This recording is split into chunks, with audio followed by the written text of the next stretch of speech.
Mr. Speaker, many years ago, the Second American Revolution, when Washington, D.C. was invaded by the British in the War of 1812, many forget that the Capitol, the White House, Washington, D.C. was burned to the ground by the British. And after the War of 1812 was over with, America found itself in a situation that's not unto familiar with us today. It was out of money. So what did people decide to do here in this body of Congress of how to get more money into the federal treasury? They thought of a unique approach that maybe we ought to think of and do today. Right now we talk about raising taxes, cutting spending, we need more revenue. Maybe we ought to think outside of the box when it comes to revenue instead of more government taking from the people and giving it to its special groups. Let's do what they did at the end of the War of 1812. The federal government decided that it would sell some of the land to Americans. What a novel thought. And let Americans own America. They could produce that land, and then they could pay more taxes. And that's what they did at the end of the War of 1812. We talk about the land in America. Who the biggest landowner in this country is? Uncle Sam. Uncle Sam owns 27% of the land mass in the United States. This poster here shows the land area in red, including Alaska, that is owned by the federal government. Uncle Sam. 27% of the land.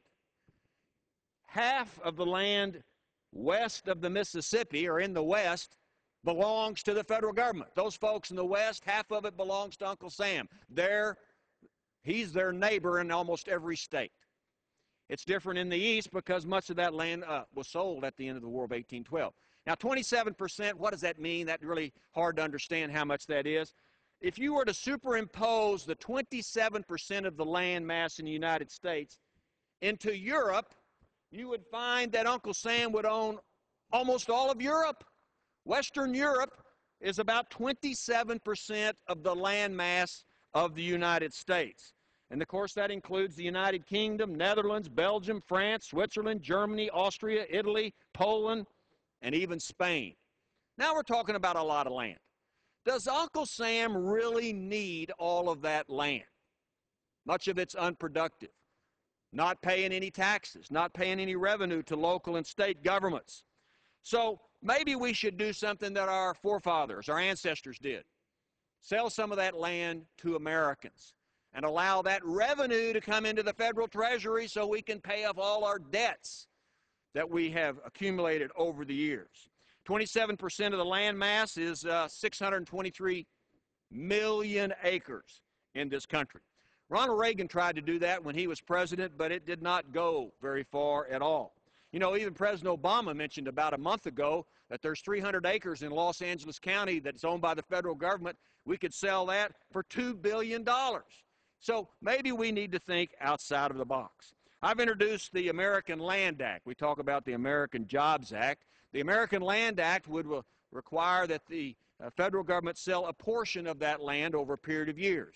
Now, I want to be careful to state, we're not talking about the national parks. We're not talking about Yosemite. We're not talking about the marshes and environmentally sensitive areas in this country. We're talking about unused land by the federal government. And then we could raise some revenue. The OMB says that much of this could be up to about $200 billion of land or revenue that would be brought into the United States. Sell it to Americans, and when Americans can own America, they can develop that land, and then they can be productive, and then they can pay more taxes.